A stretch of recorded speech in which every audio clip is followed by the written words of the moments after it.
Kamusta mga kapatid? May kausap ba ako?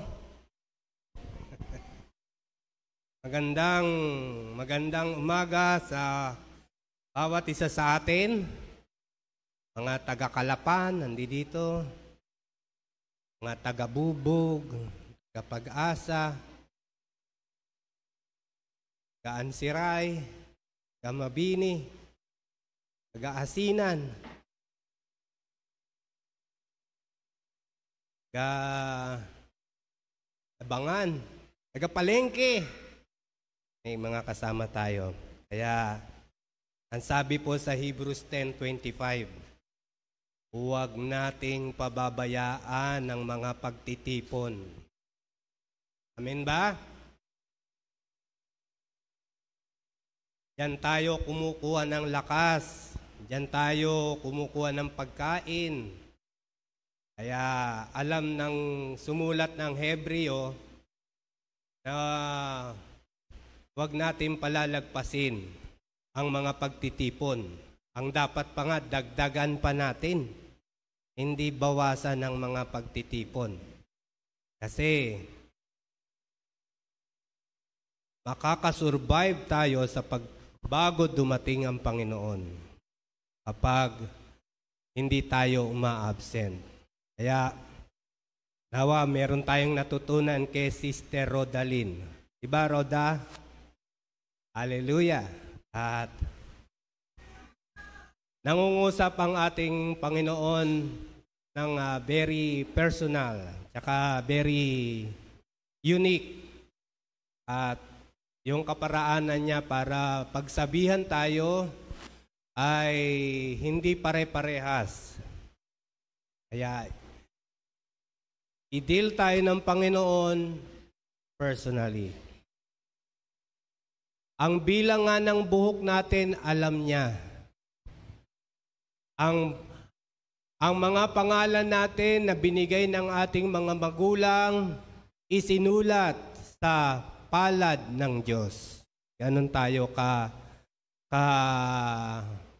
laki ang malasakit ng Diyos sa atin. Kaya, masaya ba kayo? Amen? Hallelujah! Hindi tayo masaya bukas, kundi masaya tayo ngayon. Huwag na natin hintayin yung hinihintay natin. Sakalan tayo sasaya. At present, the very seconds na nagsasalita ako, ay pwede nating i-claim yung kaligayahan, ligaya ng Panginoon. Kaya magandang pagkakataon na narinig natin ang salita ng Diyos na binasa sa atin ni Obien. At bago po tayo magpatuloy, ay sumaglit tayong manalangin. Ama, anuman po yung gusto mong sabihin sa amin, kung meron pong bahagi ng aming mensahe na meron ka pong sinasabi sa amin, nawa ang kapangyarihan ng banal na Espiritu ay makamtan namin ngayon. Ang kapangyarihan ng espada na magkabilay matalim ay makamtan namin dahil ito po ang numero 1 na pangangailangan namin. Kaya, Ama, wala po kaming ibang pinuntahan na dumalo sa aming pagsimba, kundi makarinig kami ng iyong salita. Kaya salamat po, Panginoon, sa magandang pagkakataon na ito na malaya kami na makapabasa at makapakinig at marinig namin ang relevance ng iyong mga salita sa panahon namin sa kasalukuyan. Kaya ikaw po ay aming pinupuri sa pangalan ni Jesus. Amen.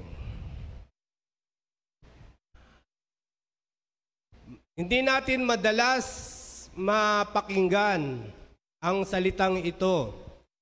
Siguro kasi ginagamit ito ng mga Amerikano. Kapag ito yung sinasabi sa atin, hindi natin masyadong tinatanggap at hindi maganda sa ating pandinig kapag ang salitang ito ay naririnig natin. Pero hindi po lang negative ang dalang kahulugan niyan. Marami pong mukha ang salitang yan. Ayan po ay merong mga iba't ibang kahulugan. Hindi lang negative ang dating nito sa atin, kundi positive ang dating nito dapat sa atin. Ang totoo nga, mostly, na ito ay encouraging na words.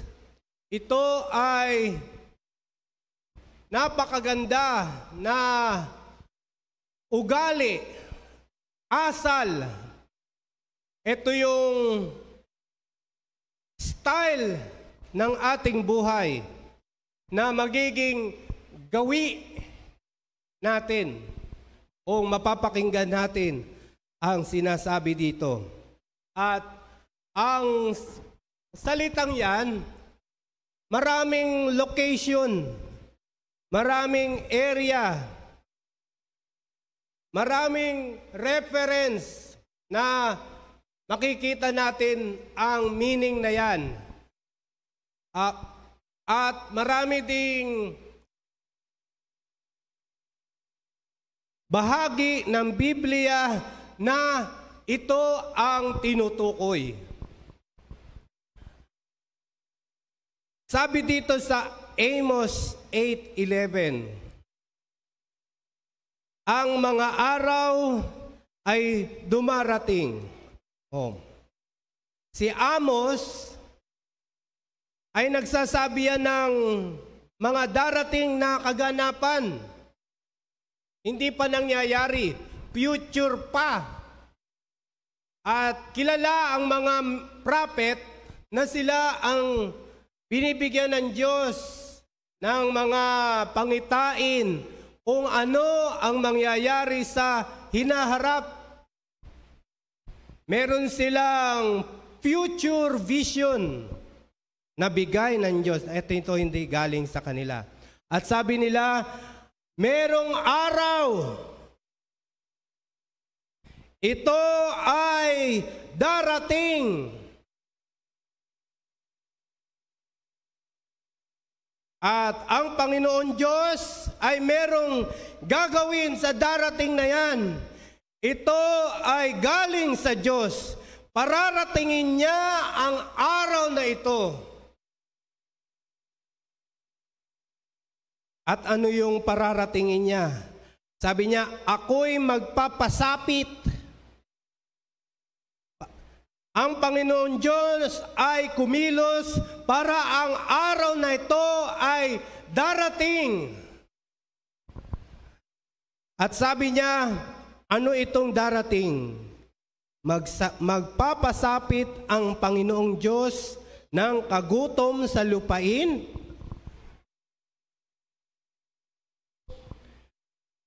Magpapasapit siya ng kagutom sa tinapay, kauhawan man dahil sa tubig.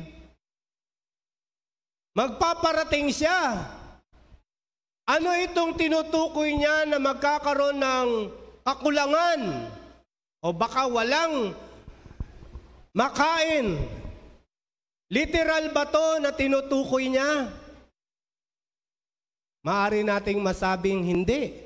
Kasi ang dami-daming lupoy. Mamasyalan po kayo sa Aroma Beach at sumalok. At magpunta lang kayo sa Kaminawit, dun sa pier.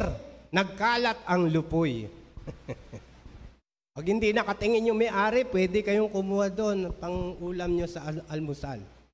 Natutunan ko tuloy ang ano yung masarap na luto ng lupoy. Alam niyo ba? Crunchy. Para hindi nyo natatanggalin yung mga tinik, o hindi nyo natanggalin yung mga ulo. At kagatin nyo kagad. Ay, nako, ang dami-dami kong nakakain na kanin. As meron akong kamatis na pinirito. Nagpiprito ba kayo ng kamatis? Na buo? O Tagalog lang. Ang gumagawa nun. Ayaw ni Mrs. ko yun. Pero hindi literal na kagutom. Merong darating na araw na magiging broke. Darating po yung pagiging broke. Magkakaroon ng kapigawan. Sabi dito, ano itong pagka-broke? Magkakaroon ng famine,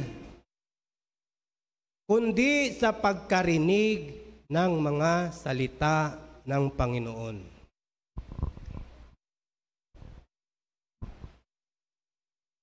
Ang hirap pong makarinig ng salita ng Panginoon dahil nagkaroon po ng famine.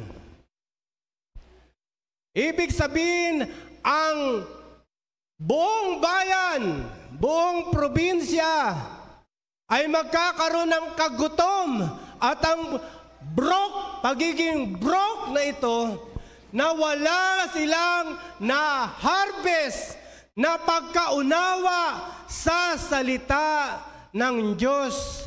Hindi mag-penetrate, hindi nila makita ang insight, hindi nila makita ang relevance ng salita ng Panginoon at hindi nila makuha kung ano ba ang application nito sa aking pang-araw-araw na buhay dahil kahit anong dinig nila, kahit anong pagbabasa nila ng salita ay magkakaroon ng pagka-broke at hindi sila mabigyan ng sustansya at kulang ang supply ng mineral, vitamins ng kanilang buhay, ang salita ng Diyos. Kaya, mga kapatid,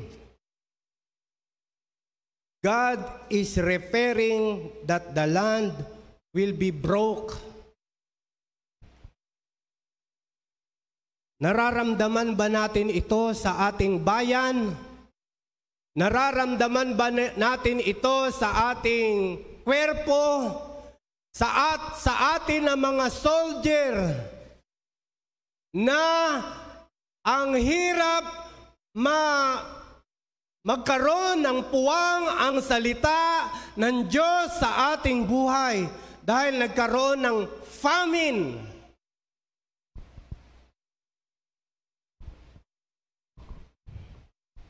Kaya broke na broke ang mga tao at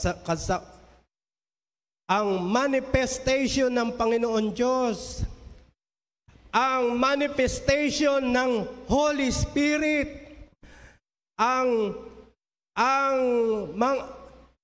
yung richness ng bawat salita ng Panginoon ay hindi natin ma-absorb, hindi natin mailagay sa ating pang-araw-araw na buhay, pero ang salita ng Panginoon ay open sa lahat.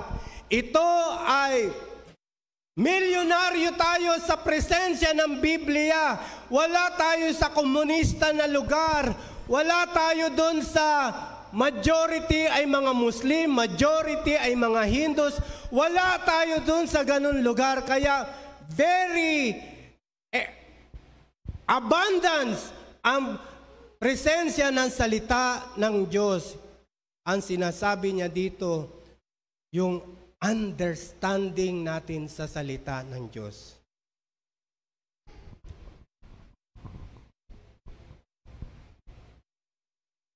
Kaya Ang sabi dito sa verse 12, at sila'y magsisilaboy sa dagat. Nakakita na po kayo ng mga inaanod na mga kahoy galing sa taas ng bundok at napunta sa dagat dahil sa baha at sila ay nagdidrift. Mula sa hilagaan hanggang sa silanganan, sila'y magsisitakbo ng paroot parito upang hanapin ang salita ng Panginoon at hindi nila masumpungan. Sana nasa akin yung sikreto ni Lola. La, ano ba ang sikreto mo? Bakit ang sharp ng memory mo? Anong sikreto mo, Lola? Anong kinakain mo? Gulay? Naluyot? Napanood po ako doon na pinag-uusapan yung memory. Sabi doon, 500 plus na number kaya nilang i-memorize. Panoorin nyo sa Netflix. Meron doon. Tungkol sa isip. At meron silang sikreto. At nawa nasa atin yung sikreto na yon. At mai-apply natin sa pag-memorize ng mga persikulo ng Biblia. Amen? Huwag kayong maging negative kagad. Baka yung memory nyo pumalya. Matanda na ako. Huwag nyong papasukin sa isip nyo yun. Sunday school lang yan. Huwag nyong ilalagay sa isip nyo yun. Kahit anong edad natin, pwede tayong mag-memorize. At habang nagme-memorize tayo, doon yung famine ay hindi mangyayari. At habang mine-memorize nyo ay nagsisirko-sirko sa isip natin yung salita ng Panginoon. At yun yung moment na makikita nyo yung richness ng salita ng Panginoon.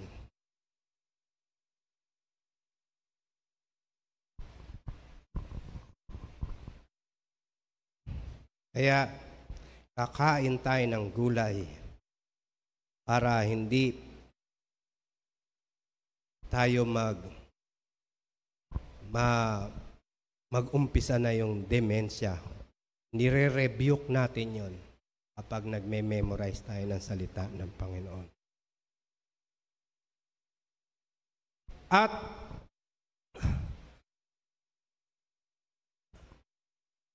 ito po ang pinoportray ng mga alagad ng ating Panginoon. Sa mata ng mga outsiders, yung gumagamit ng worldly systems, yung mga kultura na tao rin ang may gawa. Dahil sa kulturang ito, ang pananaw natin nasisira kung palagi natin pakikinggan ang kultura ng makamundo. Maging ang mga eskwelahan ay sila rin. Maging ang mga patalastas, ito yung palagi nilang pinifeed sa atin para ma-poison yung mga pananaw natin. At ang pananaw ng mga tao sa mga disipulo na they were broke. Pero hindi sila broke. Ito ang intensyon ng Panginoon sa kanila. Sabi dito sa Luke 9:3, huwag kayong magdala ng anuman sa inyong paglalakad. Kahit tungkod, kahit supot ng ulam, huwag kayong magdadala. Ayaw nila yung magsisyaron kayo. Alam niyo ba yon? Yung paper plate, hindi muna natin kakainin yung laman at isusupot natin yung laman ng paper plate. Itatago muna natin, tapos pipila na naman tayo. Huwag daw kahit supot. Huwag magdadala kahit tinapay, kahit salapi. Huwag magdadala. At kahit magkaroon ng 2 tunika, isa lang ang dalhin mong damit. Sa pananaw ng mga tao at maging sa panahon natin ito ay broke na katayuan. Pero sa Panginoon, hindi ito broke. Hindi ito broke. Sa kanyang definition. At nung umakyat na sa langit ang ating Panginoon, He was ascended after 40 days. At ano ang lifestyle na makikita din natin sa mga disipulo? Sabi sa Acts 3:6, sabi ni Pedro, "Silver and gold have I none." Wala akong silver. Wala akong mga treasures. Wala akong jewelries. Wala akong mga metal na napakataas ng halaga o anumang ginto. Sila ay wala. Dahil umaalingaw-ngaw pa sa kanilang mga tenga yung sinabi ng Panginoon. But such I have. Ano yung taglay nila? But such I have, give I thee. Ito yung taglay nila. Ang mga disipulo, ito ang tanging kayamanan nila. Amen? In the name of Jesus Christ, ang pangalan ng ating Panginoong Hesus ang kanilang dala. At ito ang nagbigay kung gaano kataas ang kanilang status, kung gaano karami ang kanilang treasure. Hindi sila broke. Sila ay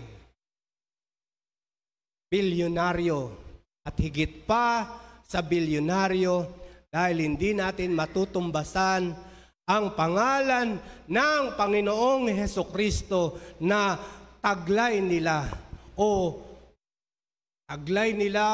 sila ay taglay ng Panginoong Hesukristo. Taglay ba kayo ng Panginoong Hesukristo? Taglay niyo ba ang Panginoong Hesukristo? Yan ang magpapabago ng appraisal ng ating buhay. They appear broke sa mga nakakasanay ng mga makamundong Sabi sa verse 9, "For you know the grace of our Lord Jesus Christ, that though He was rich, though He was rich, ang ating Panginoon ay heavy, loaded, yet for your sake, He became broke."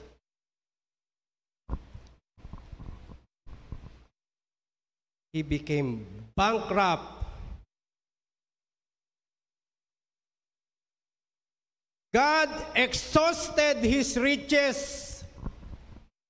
Kung gaano man karami ang kayamanan ng heavenly spaces o nung kanyang pinanggalingan, bumaba ang value ng kalangitan dahil it was spent, exhausted ang kayamanan ng kalangitan nang nanaog nagkatawang tao ang Panginoong Hesukristo at tumulad sa atin, nakibagay sa atin na tulad natin na tao.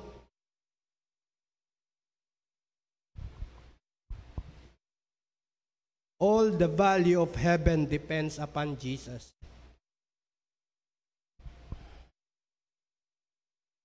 All the value of heaven depends upon Jesus. Kung pupunta kayo sa langit at hindi kayo ganon ng Panginoong Hesukristo, wala kayong intimate na relasyon sa Panginoon, dito pa lang sa lupa hindi kayo at home sa Panginoong Hesukristo, anong gagawin niyo sa langit? Hindi nyo taglayan the greatest riches of the universe. Maboboard kayo dun. Baka hindi pa kayo papasukin. All the value of heaven depends upon Jesus. At naging mahirap, naging broke ang ating Panginoong Hesukristo. Nung siya ay nagkatawang tao na katulad natin. At siya ay namuhay na kasama ng mga tao. He became one of us.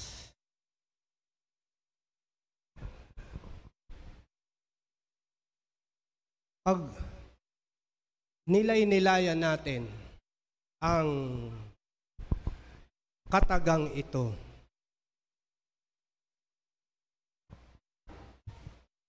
at yan po ang ganda ng kapag nagbabasa tayo ng banal na kasulatan, naging broke ang ating Panginoong Hesukristo.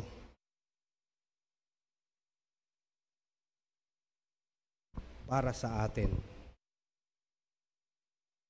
At kapag taglay natin ang Panginoong Hesukristo o ang Panginoong Jesus nagtataglay sa atin, hindi tayo broke.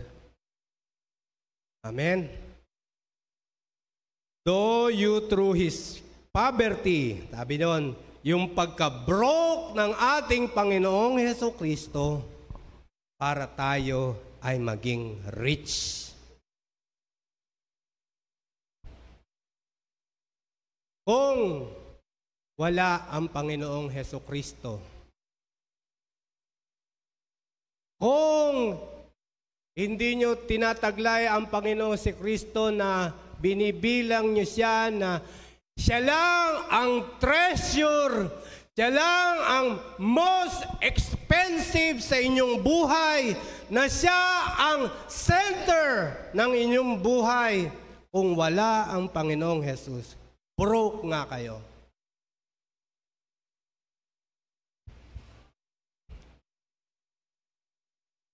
Ginawa niya yan para tayo ay mag-iba ang value ng ating buhay. Amen? Last. Tumitingin na kayo sa relo. Checkin nyo rin, baka patay yung relo nyo.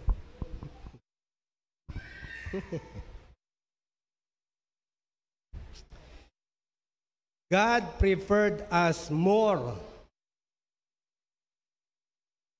God accept us more as broken. Sabi sa Psalm 51, the sacrifices of God are a broken spirit, a broken and a contrite heart. O God, Thou will not despise.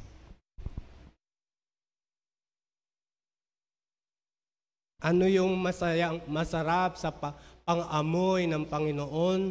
Yung aroma na naibibigay ng tao? Gusto niyo ba na ang fragrance, ang halimuyak na umaakyat sa Panginoon? Ito yung the best na ilalagay natin sa altar. Broken and a contrite heart. Sabi sa ibang translation, sacrifices that God wants.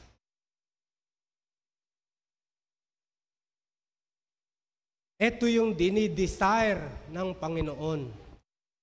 Ito yung ninanasa niya sa atin. Ang gustong-gusto ng Panginoon na laman ng isip natin, ang laman ng attitude natin, yung ating feeling, yung ating mental frame up, mental set up ng ating kabuuang pagkatao. Ito ang gustong-gusto niya na we are broken. Ito yung nakakatawag ng pansin sa ating Panginoon Diyos. Ito yung gustong-gusto niyang maamoy sa atin. Gustong-gusto niya na makita sa atin. Ito yung nakakapagpalingon sa ating Panginoon. Diba merong humawak sa laylayan ng kanyang, ano ba tawag sa kanyang damit? The hem of Jesus. The hem of Jesus. Naglalakad siya at yung babaeng yun na broke, nakakagasta para ipadoktor siya. Lahat na ng kanilang kayamanan na ubos para gamutin yung pagdurugo niya na walang control. Kaya desperada, broke siya at hinawakan niya yung kanyang laylayan at sino yung humawak sa akin? Yung nagtawag ng atensyon sa ating Panginoon ay panatilihin natin ang pagiging broke, hindi broken-hearted. Iba yun. Broke. Ano bang ibig sabihin yan? Wala.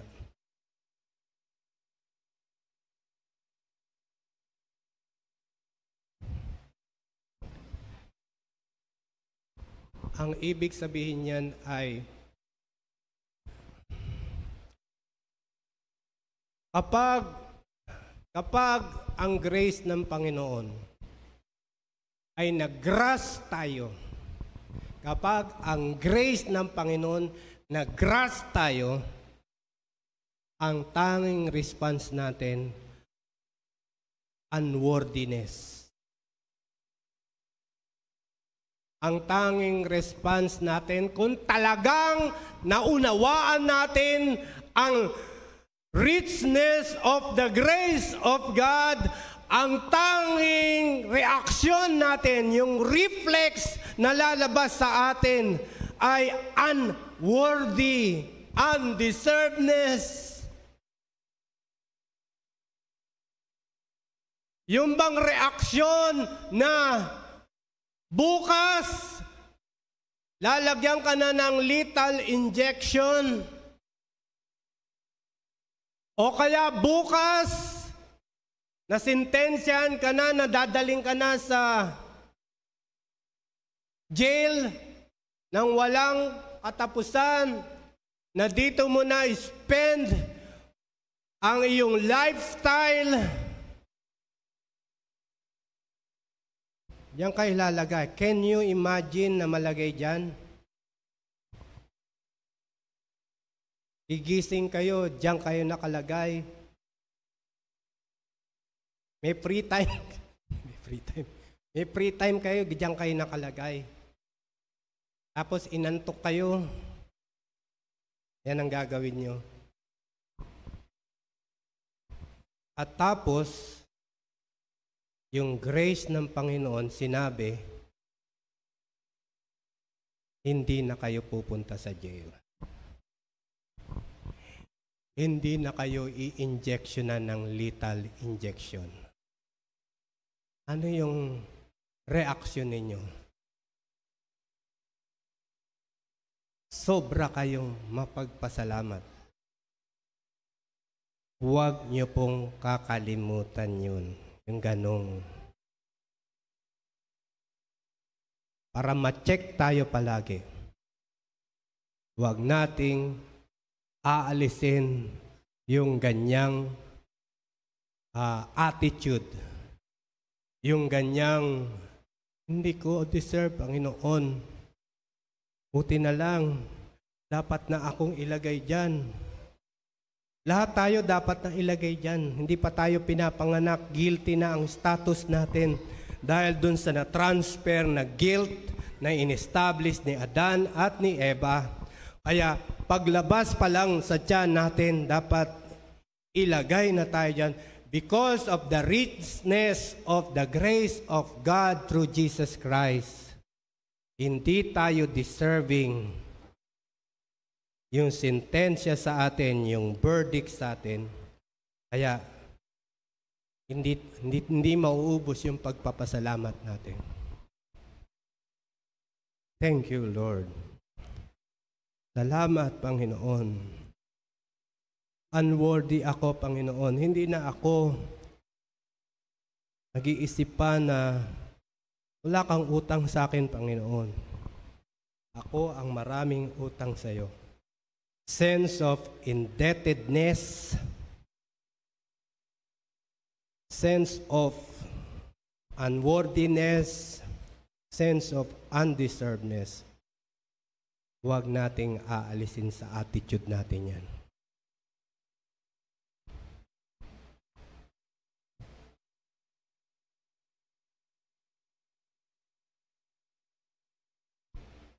God is looking. Yan ang gustong-gusto niya na makita sa atin. Tayo ay umawit.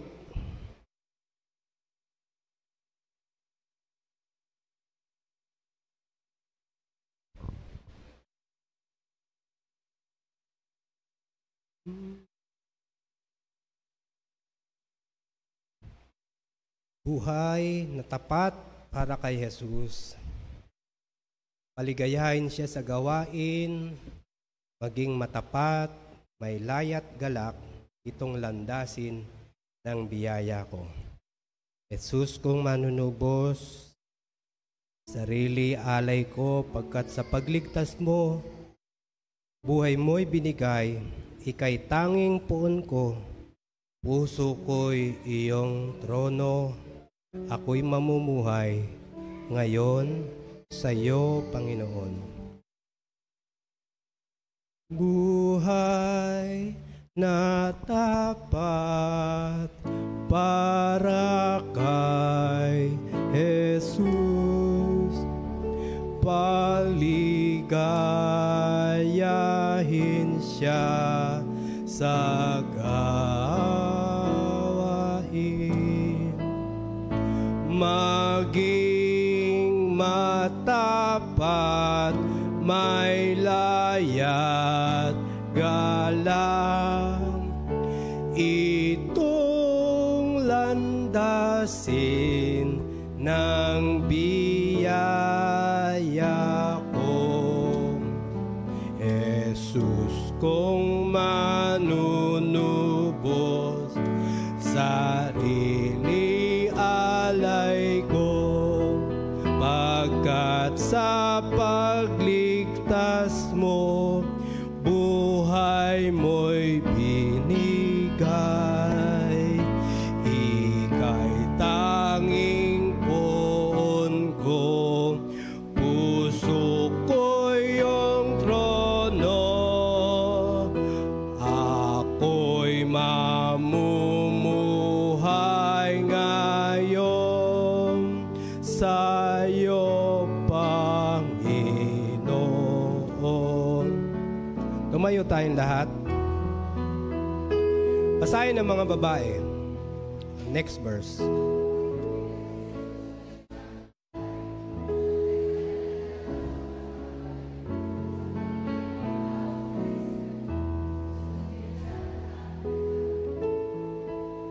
Ang mga lalaki, next verse. Basahin natin. Buhay kay Jesus.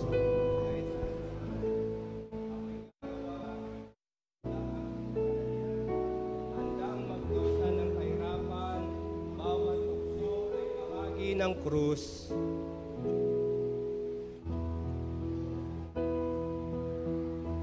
Awitin natin ang last verse. Buhay kay Jesus dito sa mundo, ang kayamanan ay igit niya. Makasalan ay hahanapin ko, dadalhin sa kapahingahan niya. Jesus kong manunubos, sarili alay ko, pagkat sa pagligtas mo, buhay mo'y binigay. Ika'y tanging poon, nautukoy iyong trono. Ako'y mamumuhay ngayon sa iyo, Panginoon. Sa iyo, Panginoon. Amen. Gustong-gusto ng Panginoon na makipag-relasyon sa inyo, Panginoon. Huwag nating palagpasin ang pagkakataon. Kung nararamdaman niyo ang Holy Spirit nagsasalita sa inyo, be happy. Dahil that is a golden moment for you. Ama, marami pong salamat sa tanging yaman ng aming buhay. Wala kaming ibang treasures. Ikaw lang ang laman ng aming portfolio. At marami pong salamat dahil iniwanan mo ang